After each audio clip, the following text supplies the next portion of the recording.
আবারও একটা নতুন ভিডিওতে আপনাদের স্বাগত জানাই। প্রথমে ঘুম থেকে উঠে রাধাকুণ্ডতে স্নান সেরে আজকের সকাল শুরু করলাম। গিরিরাজ পরিক্রমা করতে যাওয়ার আগে আশ্রমের এই সুন্দর দৃশ্যটি আপনাদের সাথে তুলে ধরলাম। রাধে রাধে। আমরা এখন সকালে মিলে গিরিরাজ পরিক্রমা করতে বেরালাম। ঠিক আছে, পরে দেখা হচ্ছে। করতে বেরিয়েছি। রাধে রাধে রাধে রাধে রাধে রাধে।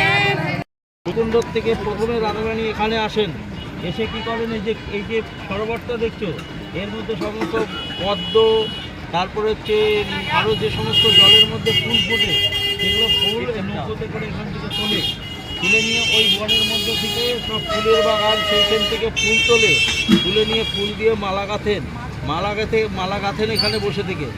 তখন বৃন্দাজি রাধাকুণ্ড থেকে এসে বলেন যে গোবিন্দ তোর জন্য থাকতে পারছে না, পাগল হয়ে গেছেন। তখন এখান থেকে মালা প্রেরণ করা হয় রাধাকুণ্ডে। তখন রাধারানী সখীদেরকে নিয়ে যায় রাধাকুণ্ডের পাড়ে, ওই যে জলবিহার হচ্ছে এখন তারপরে হচ্ছে তোমার বনবিহার হচ্ছে, হোলি হচ্ছে, পাশা খেলা হচ্ছে, মধুপান হচ্ছে, যেগুলো যত লীলা দেখো এখানে এসে প্রথমে গোবিন্দের সাথে রাধারানীর মিলন হয়, তারপরে রাধাকুণ্ডে যে ওখানে লীলা চলে। সেটা হচ্ছে কুসুম সরোবর। বলো কুসুম সরোবর কি? এটা হচ্ছে কুসুম সরোবর। এখানে যেটা বাবাজির কাছে শুনলাম। এখন আমরা এসেছি গোবিন্দকুণ্ডুতে দর্শন করতে। আমরা কিন্তু ছুটে যাবো আবার। ঠিক আছে, আপনাদের তো গোবিন্দকুণ্ডু দেখালাম। ঠিক আছে, এবার সামনে কি আছে ওটাই দেখানোর চেষ্টা করব। ঠিক আছে, টাটা।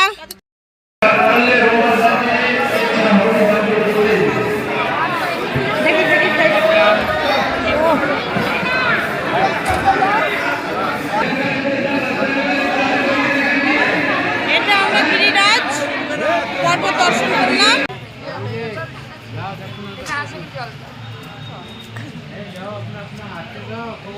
এটা হচ্ছে মানসী গঙ্গা, আমরা দর্শন করে উঠলাম, আপনাদেরকে দেখাচ্ছি।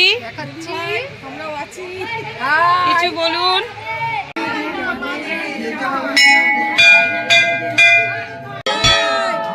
চক্রেশ্বর মহাদেব কি জয়, চক্রেশ্বর মহাদেব কি জয়।